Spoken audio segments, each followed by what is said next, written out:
O candidato Álvaro Dias já se encontra no palanque. Por gentileza, tomem seus lugares, vamos iniciar.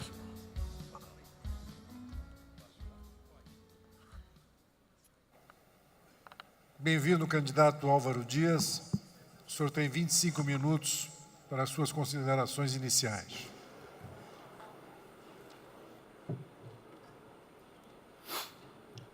Primeiramente, um agradecimento por esse convite e, sobretudo, as homenagens aos empresários e empresárias brasileiras que se preocupam com o futuro do país e buscam exercitar nesta hora o protagonismo.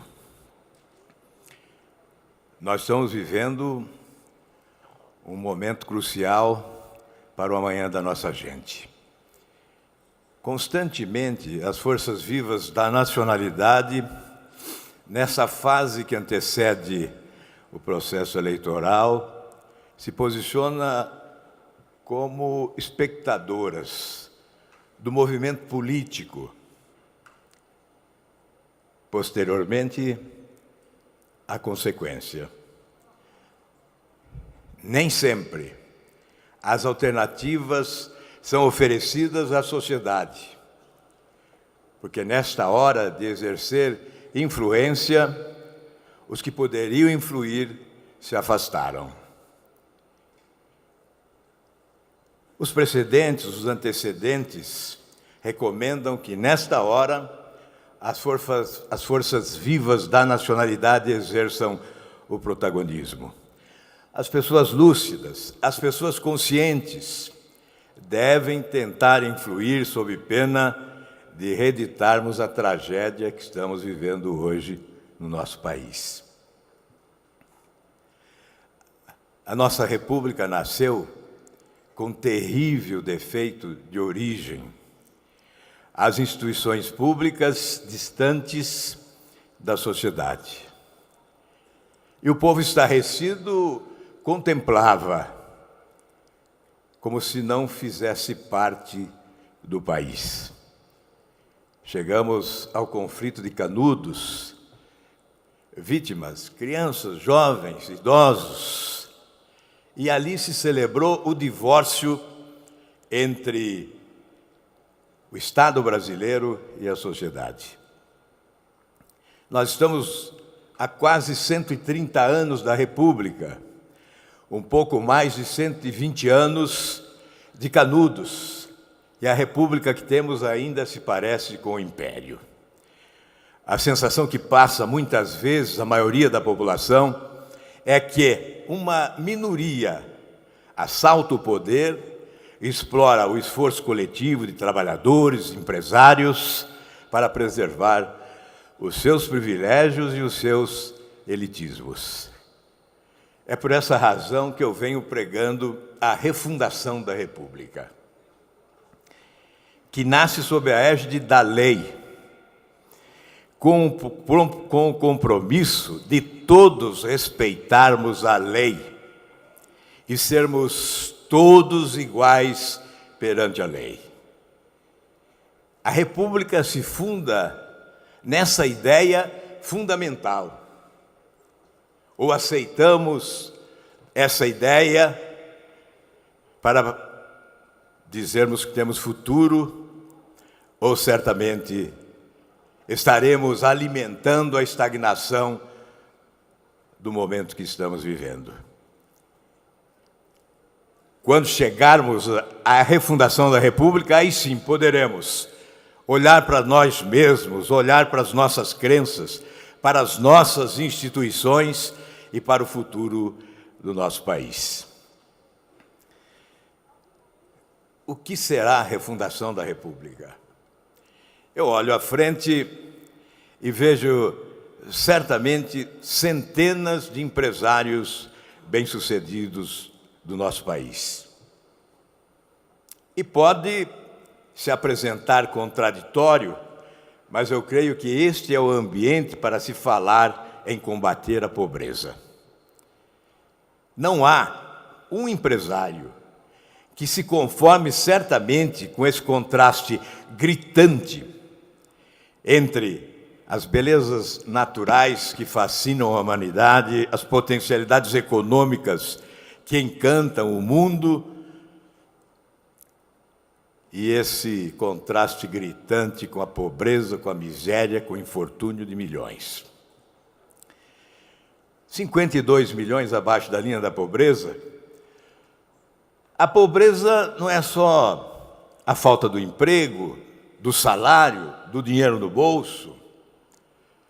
A pobreza está estampada em 100 milhões de brasileiros sem acesso a esgoto sanitário, 17 milhões de brasileiros sem acesso à coleta de lixo, 35 milhões de brasileiros sem acesso à água tratada. A metade dos brasileiros vivendo com menos de um salário mínimo, no Nordeste, 66%. 15 milhões de brasileiros vivendo com até R$ 136 por mês. Por quê? O que ocorreu com o nosso país? Quem fracassou? Os brasileiros fracassaram? Certamente não. Trabalhadores, empresários repudiam o fracasso. O fracasso é dos que governaram este país e não souberam aproveitar as nossas potencialidades, as nossas riquezas e transformá-la nas possibilidades do exercício pleno da cidadania a todos os brasileiros. O que fazer neste momento? Há nuvens carregadas, prenunciando uma tempestade. A economia patinando. A saúde pública, um caos. A segurança pública ameaçando de forma avassaladora. De 2006 a 2016, sepultamos 324 mil jovens assassinados no nosso país entre 14 e 29 anos de idade. 7 vezes os que morreram na guerra do Vietnã durante 20 anos. Há desafios em relação à segurança pública, à saúde, à educação, à geração de empregos. E onde começa a superação desses desafios? É evidente, além de derrotarmos a descrença que se generalizou no país e que nos torna todos, nos coloca a todos nós da política sob suspeição, é preciso substituir esse sistema. O sistema é a causa. Certamente, nós teremos da CNI as melhores sugestões sobre política industrial. Nós teremos de educadores do país as melhores sugestões sobre política educacional e daí para frente. Mas como transformar essas propostas, essas ideias, esses projetos em realidade com esse sistema? Este é o sistema fábrica de escândalos de corrupção, do balcão de negócios, a matriz dos governos incompetentes, do loteamento dos cargos, do aparelhamento do Estado. Esse sistema foi institucionalizado em Brasília, foi clonado e foi transplantado para estados e municípios brasileiros, distribuindo corrupção e incompetência. A substituição desse sistema passa por um conjunto de reformas. E nós temos que, antes de propor essas reformas, entender que são 3 grandes desafios. O desafio fiscal, o desafio dos investimentos e o desafio da produtividade. Um país que produz muito, que paga impostos e vê 40% do total da sua produção circulando nos cofres públicos do país e constata que em apenas 2 itens 65% vai para o ar. Previdência Social e folha de pessoal. Se acrescentarmos os outros itens da transferência de renda, como abono salarial, seguro-desemprego, os benefícios da prestação continuada, Bolsa Família, auxílio reclusão, etc., nós chegamos a 80%. Se aduzirmos 2 itens que são obrigatórios, saúde e educação, vamos a 90%. Restam 10%. A conta não fecha. As necessidades são maiores. E aí nós nos lembramos do discurso de Angela Merkel em dezembro de 2008, momento de crise na Alemanha. Ela disse: não ouviram a dona de casa de Saíba, porque se tivesse ouvido, nós não teríamos essa crise. Ela diria: não se vive além dos seus recursos a médio e longo prazo. Isso ocorreu com o Brasil. Não ouviram a dona de casa alemã e não ouviram a dona de casa brasileira, porque de 98 a 2007, os governos brasileiros usaram o aumento da carga tributária para fazer frente aos gastos exagerados que extrapolavam a receita. E a carga tributária cresceu, chegando a 33% em 2006. A partir de 2007, para fazer frente aos gastos exagerados e às políticas econômicas equivocadas, passaram a endividar o país de forma exacerbada. E nós que tínhamos, em 2008, uma dívida pública de 1.326 bilhões de reais, o equivalente a 56% do produto interno bruto, temos agora, em maio, uma dívida pública de 5.133 bilhões, equivalente a 77% do produto interno bruto. O que fizeram com o nosso país? Essa dívida cresceu em 2017, aliás, 2016, 37 bilhões por mês. Em 2017, cresceu 39 bilhões por mês. E agora, em 2018, cresce 55 bilhões por mês. Onde vamos parar? As reformas são inevitáveis. Não vamos abordar aqui o déficit público, se tornaria cansativo, e certamente os que já falaram provavelmente já se referiram ao déficit público. As contas estão desarrumadas, deterioradas. A refundação da República passa por esse conjunto de reformas que nós pretendemos sejam colocadas sobre a mesa do país nos primeiros 100 dias de gestão.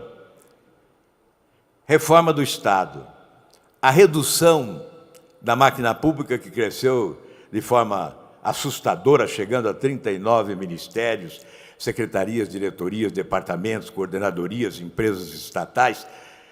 São 146 empresas estatais federais, com 504 mil funcionários pagos com o dinheiro do imposto do contribuinte brasileiro. Eram cerca de 550 mil até o ano passado, aí um plano de demissão voluntária reduz para 504 mil funcionários públicos nas empresas estatais. Dessas 146, cerca de 30% a 38% foram criadas durante os governos do PT, nesse aparelhamento do Estado, como cabide de emprego. Então, a reforma do Estado passa exatamente por um grande programa de privatizações, com a redução das estruturas paralelas, da superposição de ações, passa pelo Congresso Nacional, com a redução do número de senadores, de deputados federais, proporcionalmente de deputados estaduais, de vereadores, buscando um legislativo mais enxuto, mais econômico e mais qualificado. Passa pela eliminação dos privilégios das autoridades. E é preciso, quando se fala em eliminação de privilégios, indagar. E como eu sei que essa indagação não será feita a posteriori, eu respondo agora. Você abriu mão dos seus privilégios para proclamar a eliminação dos privilégios nos 3 poderes?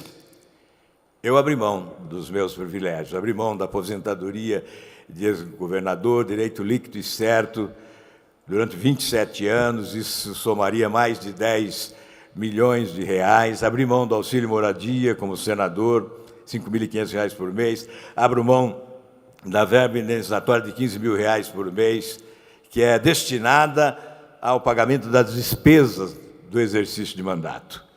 Exatamente para poder propor reformas que certamente contrariarão interesses localizados, como a reforma da Previdência, que é absolutamente imprescindível.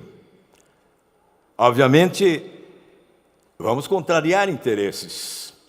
A reforma do Estado contraria interesses a carreiras que não são típicas de carreiras de Estado. E elas podem ser alvo de uma mudança a ser proposta pelo governo com o objetivo de reduzir o tamanho dessa monumental máquina que esvazia os cofres da nação, debilitando a capacidade do poder público de investir em setores essenciais como saúde pública, segurança, educação, geração de empregos. A reforma política, que há também de reduzir, instalar uma fábrica de siglas partidárias no país, porque partidos políticos nós não temos, temos siglas para registro de candidaturas. Hoje são 35 siglas registradas oficialmente e 73 na fila de espera.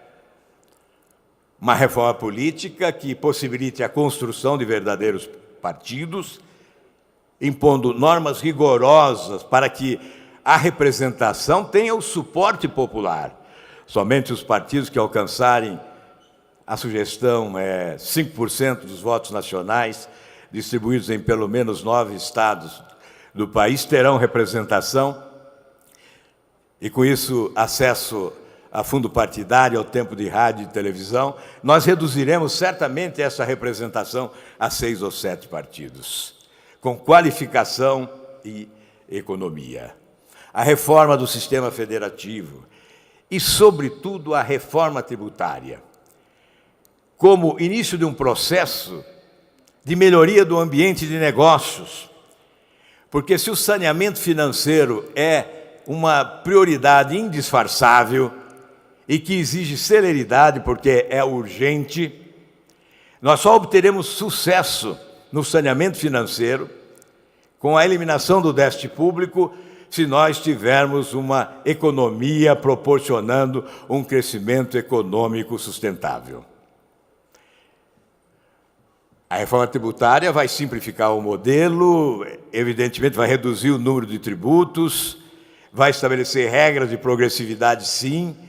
Todos pagarão, os que podem mais pagam mais, os que podem menos pagam menos. A redução da carga vai proporcionar que a roda da economia gire com mais força e, por consequência, o governo arrecada mais com a sociedade pagando menos. A melhoria do ambiente de negócios passa pela desburocratização, que vai possibilitar também a elevação dos índices de produtividade. Esse é o terceiro dos grandes desafios, a produtividade. Nesse contexto dos países emergentes, que são incluídos entre os países de renda média, o nosso país ocupa um vexatório penúltimo lugar em matéria de produtividade. ou antepenúltimo, porque nós só ganhamos da Ucrânia e de Sri Lanka. Em investimentos, só ganhamos também da África do Sul. A melhoria do ambiente de negócio com a regulação competente e permanente, proporcionando previsibilidade e a segurança jurídica, com a eliminação dos obstáculos, porque hoje é muito difícil empreender, é difícil organizar uma empresa, é difícil pagar impostos, é difícil importar, é difícil exportar.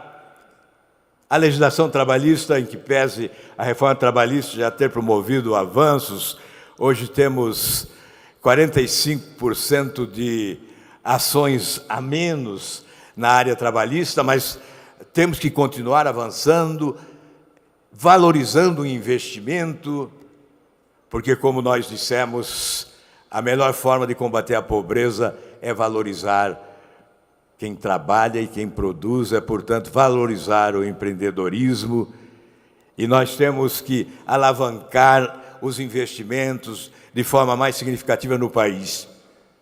Certamente, para alcançarmos elevados índices de produtividade, temos que trabalhar com infraestrutura, com logística, com investimentos em infraestrutura, em logística. Temos que trabalhar na busca de um modelo educacional que possibilite a elevação dos índices de produtividade a partir já da primeira infância na educação infantil, porque investimento em educação infantil, $1 tem um retorno de 6, 7 dólares, e há quem diga que até de 13 dólares, mas influi, inclusive, no crescimento econômico do país, porque possibilita ao cidadão alcançar na íntegra, na plenitude, as suas potencialidades. Com ensino fundamental, com tempo integral e foco especialmente no ensino técnico para qualificar a mão de obra no desenvolvimento industrial, já que sofremos a desindustrialização. Um relatório da ONU revelou que em 2014 houve um colapso na produção industrial brasileira. No início da década de 80, uma indústria promissora respondia por 27,4% dos empregos gerados no país. Em 2014, apenas 10,9% dos empregos gerados no país.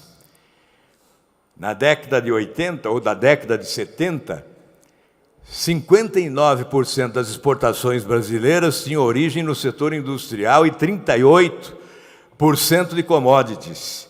Hoje há uma inversão.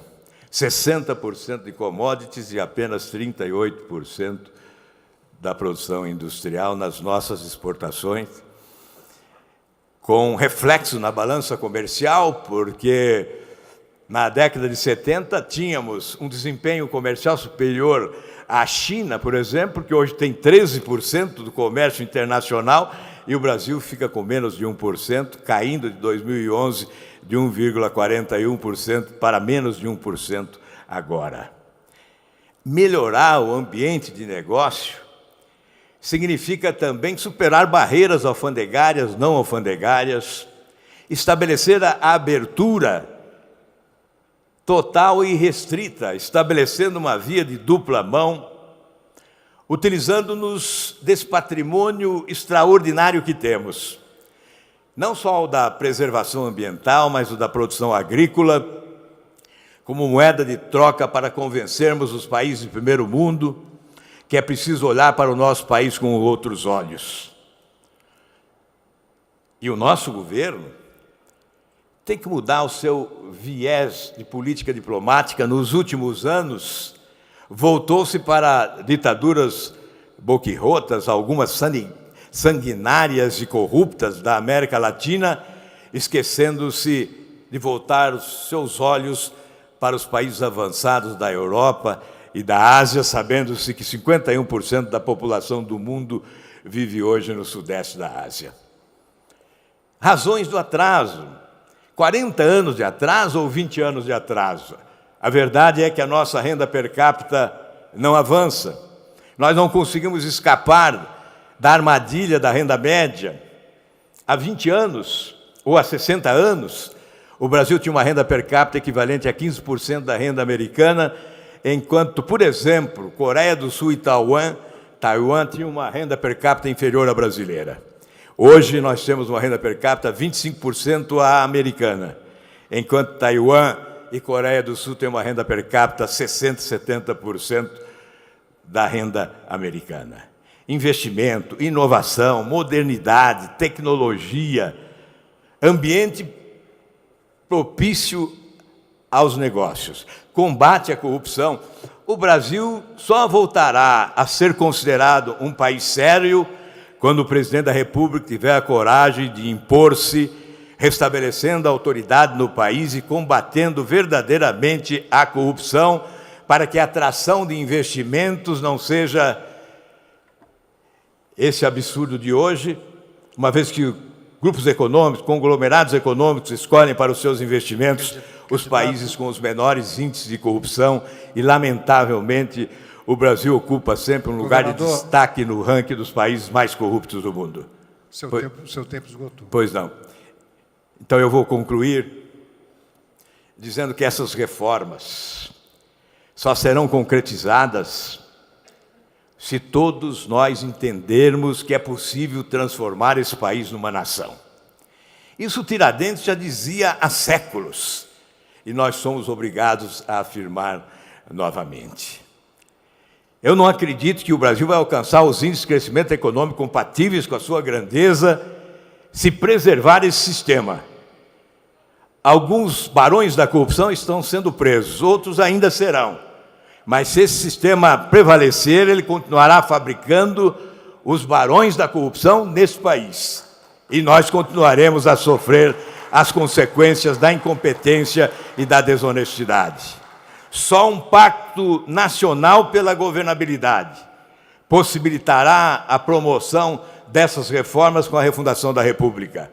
As forças vivas da sociedade, com as forças vivas do mundo da política, independentemente de partido político, precisam se unir em torno deste pacto. A exemplo do Pacto de Moncloa, na Espanha, o Brasil exige agora um pacto nacional de governabilidade para promover as reformas e refundar a República. Muito obrigado. Agradecemos ao candidato Álvaro Dias pela sua explanação. Vamos agora às perguntas dos empresários. Convido o senhor Sinésio Batista da Costa, presidente da Associação Brasileira dos Fabricantes de Brinquedos, a Brinque, para a sua pergunta.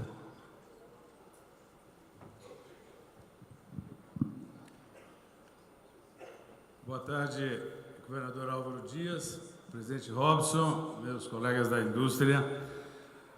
Governador e pré-candidato Álvaro Dias, todo mundo está vendo os acordos multilaterais fazerem água no ambiente do comércio internacional e cada vez mais tornando e adquirindo importância os acordos multilaterais.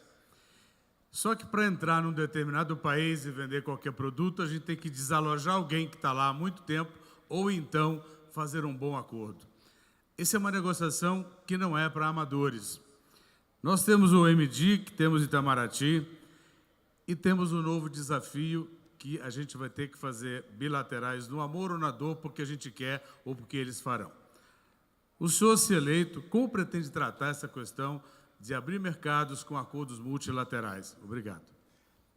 Bem, eu disse há pouco que nós temos moeda de troca com esse patrimônio extraordinário que o nosso país possui, na preservação ambiental de um lado e na produção agrícola de outro. Todos sabem que a FAO informa que até 2050 o mundo vai ter que produzir 60% a mais do que produz hoje, para uma demanda de 9 bilhões e 800 milhões de habitantes na Terra. E que 40% dessa produção terá que sair do nosso país. Portanto, esse é um patrimônio extraordinário que nós devemos saber aproveitar. Nas negociações que devemos estabelecer com blocos econômicos e o país de forma direta, voltando o olhar do seu interesse nacional para os países do primeiro mundo, para a Europa, para a Ásia, estabelecendo certamente novas regras para o Mercosul, mas buscando também vincular o Mercosul ao mercado comum europeu. Há poucos dias eu tive uma reunião com embaixadores do mercado comum europeu. Em determinado momento, procuraram fazer uma crítica sutil à política de preservação ambiental no nosso país. Eu aproveitei para, elegantemente, sorrindo, brincando, dizer verdades. Eu disse: vocês devastaram as suas florestas, poluíram os seus rios e seus lagos, e agora exigem que o Brasil ofereça o pulmão para que vocês possam respirar. O que vocês pagarão por isso? Nós vamos ter que conversar logo à frente. Mas, certamente, nessa questão da relação comercial, além da superação das barreiras alfandegárias, não alfandegárias, nós temos que demonstrar competência aqui, sobretudo, no campo das exportações, buscando fazer com que as cadeias produtivas, pequenas e médias, entendam que não é tão difícil exportar. Cabe ao governo, com os quadros técnicos que possui, orientar com esse objetivo de ampliar as exportações. O país exporta bastante, mas é uma exportação localizada e é possível ampliar na cadeia global as exportações brasileiras. A melhoria do ambiente de negócio também certamente proporcionará uma competição mais equilibrada com os nossos concorrentes internacionais. A grande desvantagem é o custo Brasil, de um lado, e, sobretudo, a nossa política tributária, que fica distante dos modernos modelos tributários dos países mais avançados. Isso nos coloca em desvantagem no momento da competição, até mesmo em produtos primários, onde somos, no campo, imbatíveis, mas no momento da competição internacional, acabamos sendo prejudicados exatamente pelo modelo tributário que temos, pela burocracia que praticamos, pelos obstáculos que se colocam ao empreendedorismo no nosso país. Na linha das providências necessárias para a melhoria dos negócios, eu creio que nós vamos encontrar o espaço exatamente para o estímulo às nossas exportações de forma mais competitiva. E eu repito, hoje no Brasil, para se registrar uma patente, levamos aí até 11 anos. Para se organizar uma empresa, quanto tempo levamos? Há países que em 24 horas você instala a sua empresa. Para registrar um defensivo agrícola, nós levamos 7, 8 anos no Brasil. Esses entraves burocráticos nos colocam em desvantagem, e isso influi, inclusive, no momento das exportações. E nós que temos que buscar a elevação dos índices de produtividade, temos que promover esta ação desburocratizar. Aliás, nós ouvimos falar em desburocratização no Brasil desde os tempos de Hélio Beltrão, né? Eu já nem me lembro quando, mas certamente, se eu disse há pouco uma frase do Tiradentes, é óbvio que esse atraso que há no Brasil tem que ser superado a partir desse momento. O Brasil tem que se encontrar com a verdade neste ano de 2018. Segunda pergunta. Vamos para a segunda pergunta. Gostaria de convidar a senhora Cíntia Cristina Ticianelli, presidente do Sindicanalco. Boa tarde a todos. Agradeço o convite do presidente Robson e digo que é uma honra poder aqui representar a FIEMA e o setor seguro-energético nessa oportunidade. Candidato Álvaro Dias, O Brasil foi pioneiro ao adotar a política de buscar um combustível alternativo à gasolina com o Proálcool, há 40 anos atrás. Em 2003, com o advento dos veículos flex, houve uma retomada da busca da energia verde, que cresceu graças a políticas públicas de incentivo aos biocombustíveis, que são praticados no mundo todo, e em diferentes tributações entre combustíveis fósseis e combustíveis renováveis. Alguns estados, dentre os quais o vosso, Paraná, adotaram alíquotas diferentes de ICMS para dar competitividade ao etanol e incentivando o uso do combustível limpo. Também o governo federal fez isso recentemente com o PIS e o COFINS. Agora o governo lança o RenovaBio, uma política de Estado que visa a descarbonização da matriz energética de combustíveis, incentivando o uso do biodiesel, biogás, bioquerosene e, sobretudo, o etanol. Isso vai ajudar a interiorização do desenvolvimento, criação de emprego e renda, e isso se aplica em uma escala maior nos estados de menor IDH e com maiores dificuldades. A garantia do abastecimento, porque tira a necessidade de importação, e isso prejudica muito a balança comercial. Melhorias para o consumidor e, sobretudo, o cumprimento dos compromissos da COP21, que foram ratificados pelo governo. Pergunto, em um possível governo do senhor, como podemos tratar os seguintes temas: RenovaBio, Política Nacional de Biocombustíveis e as métodos de descarbonização da matriz nacional dos combustíveis, e a questão dos preços da gasolina e do óleo diesel, uma vez que estão relacionados. Muito obrigada. Olha, no final da sua indagação, na parte final da sua indagação, você já respondeu a pergunta.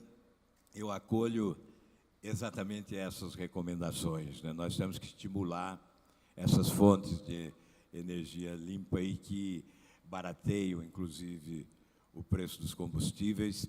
Recentemente, eu contribuí apresentando 2 projetos no Senado Federal. Um deles que possibilitará ser aprovado o aumento do percentual de biodiesel no diesel, a constituição de uma comissão para estudar os percentuais adequados de adição do biodiesel ao diesel, que certamente significará um avanço em matéria de barateamento do preço desse combustível. Em relação ao etanol, também apresentamos um projeto de lei que visa uma discussão. Quando você apresenta uma proposta, o que você deseja, em primeiro lugar, é o debate do assunto para a busca de uma solução mais adequada. E a nossa proposta é para que se debata a conveniência da venda direta do etanol pelo produtor ou, então, diretamente no posto de combustíveis, de revenda de combustíveis. Em relação ao preço dos combustíveis, eu tenho defendido a mudança da política adotada atualmente pela Petrobras. Mas se nós estabelecermos competição no entorno da Petrobras, na exploração, na prospecção do petróleo, na distribuição dos combustíveis, do óleo diesel, da gasolina, do gás, certamente nós estaremos trabalhando a favor de uma competição que pode significar a prática de uma política de preços mais condizente com a realidade do país. O que ocorre hoje é que boa parte do petróleo explorado no país vai para usinas no exterior de refino. Hoje já são 392 empresas importadoras de combustíveis. E se pratica, obviamente, o preço internacional, com base, o preço do combustível aqui tem como referência o preço internacional do petróleo, com as flutuações inevitáveis. Novamente, buscando previsibilidade, nós temos que trabalhar a favor de um refino maior no nosso país, do petróleo. Há petroleiros que afirmam que o governo determinou que a Petrobras trabalhe na baixa e não trabalhe na sua plenitude, reduzindo a sua capacidade de refino do petróleo no nosso país e, obviamente, isso colabora com o incremento dos preços. Eu creio ser possível um país produtor de petróleo como o nosso, a exemplo do que ocorre em outros países também produtores, praticar uma política doméstica de interesse nacional, obviamente sem prejuízo do interesse dos acionistas da Petrobras. É possível trabalhar com lucro, mas com uma margem de lucro que possibilite a prática de preços mais adequados no nosso país. A Petrobras é uma empresa estatal, comandada pelo Estado brasileiro. Deve exercitar na plenitude a sua função social. E, obviamente, a sua prioridade é a nação, é o consumidor brasileiro. Num segundo plano, também o acionista. Mas, certamente, é possível compatibilizar esses interesses, praticando uma adequada política de preços da Petrobras. Creio que não se trata do presidente da República impor, concluindo, mas trata-se do presidente da República fiscalizar a política de preços.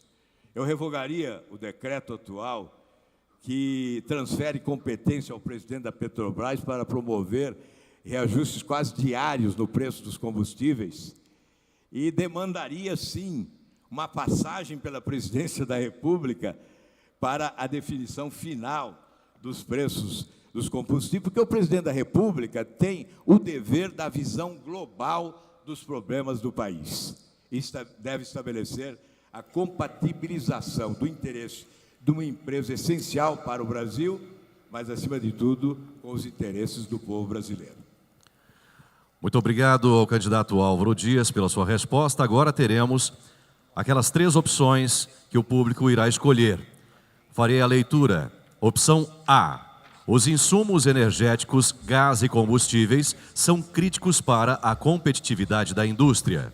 São produzidos em um mercado em que a Petrobras tem dominância de mercado e há baixa competição. Como garantir oferta adequada e preços competitivos desses insumos consumidos pela indústria? Quais são as suas propostas? Opção B. A origem da crise fiscal brasileira está no constante aumento dos gastos públicos. Apenas do governo federal, os gastos passaram de 14% para 20% do PIB entre 1997 e 2016. A PEC do teto dos gastos teve um papel estabilizador no período recente. Qual sua posição a respeito do teto dos gastos e quais as alternativas que criem confiança sobre a capacidade de controle dos desequilíbrios fiscais? Opção C. O ambiente de negócios no Brasil é marcado pela elevada burocracia. A burocracia excessiva eleva custos, gera incertezas e insegurança, favorece a corrupção e dificulta o empreendedorismo. Como pretende atacar esse problema? Quais as áreas prioritárias? A partir de agora, 30 segundos para a plateia escolher a opção.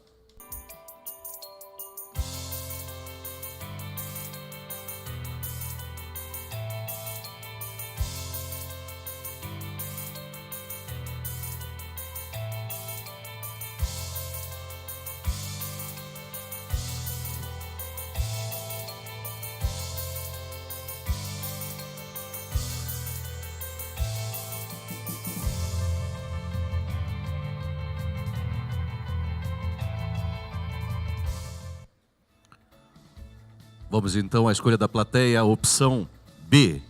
A origem da crise fiscal brasileira está no constante aumento dos gastos públicos. Apenas do governo federal, os gastos passaram de 14% para 20% do PIB entre 97 e 2016. A PEC do teto dos gastos teve um papel estabilizador no período recente. Qual sua posição a respeito do teto dos gastos e de alternativas que criem confiança sobre a capacidade de controle dos desequilíbrios fiscais? 5 minutos, candidato, para a resposta. Bom, primeiramente eu gostaria de dizer que a tal refundação da República que eu apregoo começa exatamente no momento em que o presidente da República vai eleger os seus ministros. o conluio partidário desaparece, o balcão de negócios é derrubado e o presidente escolhe os melhores para cada setor, quadros qualificados tecnicamente para enfrentar estes problemas gravíssimos, sobretudo o saneamento financeiro do Estado. Eu peço desculpa para trazer um depoimento do Joemir Betting, saudoso Joemir Betting, ao final do meu governo no Paraná. Porque, olha, eu acho mais importante do que aquilo que um candidato possa dizer durante a campanha eleitoral, porque são palavras soltas ao vento, é o que ele foi, o que ele é, o que ele fez. Porque nós vemos candidato a presidente da República que nunca foi cogitado para ser síndico do edifício onde mora, nunca foi cogitado para ser prefeito da sua cidade ou governador do seu estado, e quer ser presidente da República num país mergulhado num oceano de dificuldades. Isso me parece tremendamente irresponsável. Aqui se fala de ajuste fiscal, de saneamento financeiro, de controle de gastos públicos. Ao final do meu governo no Paraná, o Joemir Betting fez o seguinte comentário no Jornal Nacional da Rede Globo: apenas um Estado brasileiro, apenas um, termina o mandato com superávit, dinheiro em caixa, um grande programa de obras realizado. Um milagre operado por um par de santos, reforma administrativa e saneamento financeiro do Estado. O Paraná revela que a administração pública no Brasil ainda é viável. Hoje nós estamos vivendo o mesmo momento daquele tempo. Era a maior crise, a crise mais perversa das finanças públicas brasileiras, mais de 80% de inflação ao mês, os estados quebraram. E o Paraná é retratado pelo Joemir Betting desta forma, e nós terminamos o nosso mandato com 93% de aprovação, segundo o Instituto Datafolha, e a Folha de São Paulo estampou em manchete de primeira página. Nós estamos necessitando no Brasil agora desse milagre de par de santos, que é a reforma, eu chamo de reforma de Estado, aquilo que podemos denominar de reforma administrativa, que é o enxugamento das estruturas desnecessárias do Estado brasileiro, uma redução para cerca de 14 a 15 ministérios, mas, por consequência, a eliminação de todos os penduricalhos existentes, porque de nada adianta extinguir o ministro e não extinguir as despesas decorrentes da existência do Ministério. A política de teto de gastos é imprescindível num país desarrumado como o nosso. Eu votei favorável a esta PEC, mas ela explodiu. Certamente, no início do próximo governo, nós teremos que discutir que mecanismos temos que adotar para controle dos gastos públicos, porque este já explodiu. Segundo o Tribunal de Contas, no início da próxima gestão de governo, a União não terá dinheiro sequer para pagar salário dos servidores públicos. E aos que querem dispensar a política de tetos de gastos. Obviamente, nós temos também que aprovar urgentemente, já está na Câmara dos Deputados, um projeto que o Senado já aprovou, que limita os salários, o teto salarial. Mas essa reforma é abrangente, ela tem que começar exatamente na estrutura do Poder Executivo, chegar ao Legislativo, nós temos que rever todos os orçamentos. Há orçamentos engordados, e por isso o desperdício. Uma universidade federal, às vezes, gasta exageradamente. Se você for olhar o gasto per capita, é um absurdo. E o governo banca outras universidades privadas, com o FIES, são recursos também jogados pela janela. Eu estou dando apenas pequenos exemplos. Nós temos prédios alugados nesse país que custam uma fortuna. Até pedi à minha assessoria que faça um levantamento dos prédios alugados pelo governo, porque nós queremos explodir parte desses prédios na estrutura governamental. O meu sonho é ver na televisão um desenho, a atual esplanada de ministérios com todos esses prédios e alguns deles implodindo e desaparecendo. O Estado emagrece para que a sociedade cresça. Quanto maior o governo, menos postos de saúde, menos escolas, menos policiais na rua, menos emprego para os trabalhadores. Tempo, candidato. Portanto, este é o primeiro e maior desafio, o ajuste fiscal, o controle dos gastos públicos. Senador, o senhor tem mais 5 minutos para as suas considerações finais. Muito obrigado.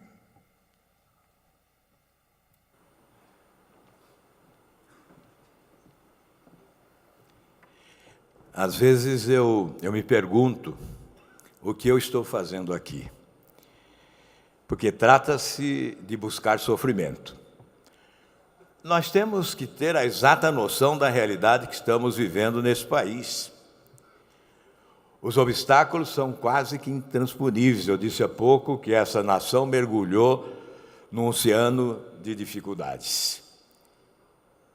Mas o que nos traz até aqui é exatamente a responsabilidade de cumprir o dever.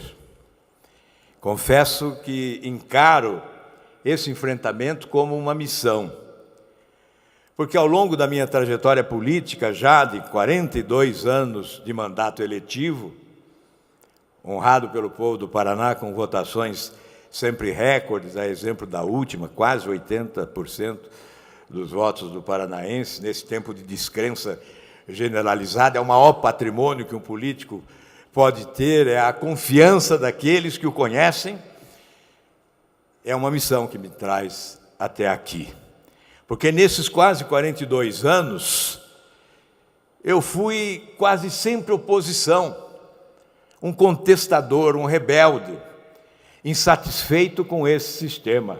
Eu só fui governo 4 anos quando governei o Paraná e mais 7 meses no segundo mandato do presidente Fernando Henrique Cardoso, e de resto eu fui oposição.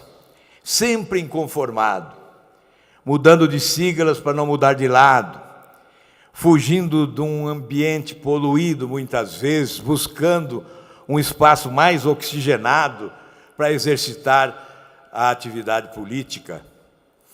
E hoje, quando eu advogo a tese que as forças vivas da nacionalidade devem exercitar protagonismo para evitar a redução da tragédia, eu não podia covardemente fugir à responsabilidade de apresentar ao país essa alternativa de mudança que eu chamo de refundação da República, que é a substituição do modelo atual.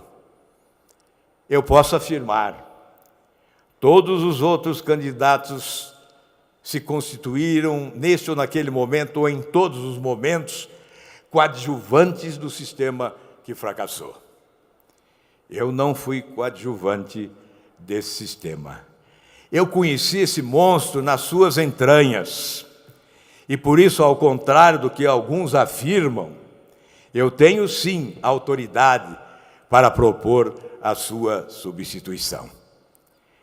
Certamente o Brasil não vai alcançar índices de crescimento compatíveis com a sua grandeza se não promover a substituição desse sistema corrupto e incompetente.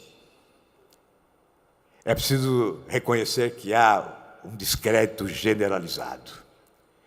Nós precisamos derrotar o descrédito. Nós precisamos reviver a fé perdida nas estradas da decepção, ressuscitar as esperanças que foram sepultadas sob os escombros de instituições públicas destruídas pela incompetência e pela corrupção. Temos sim que caminhar por esses caminhos difíceis de caminhar, alimentando os sonhos do povo na construção da grande nação que todos nós merecemos. Lembro-me e parafraseio o Papa Francisco no Rio de Janeiro aos jovens. Parafraseio me dirigindo aos industriais, aos empresários, aos empreendedores do Brasil. Já lhes roubaram demais. Não permitam que lhes roubem agora o sonho de construirmos juntos uma grande nação. E acho que vale também lembrar da canção de Raul Seixas. Tenha fé na vida, tenha fé em Deus e tente outra vez. Vamos juntos tentar mais uma vez. Muito obrigado.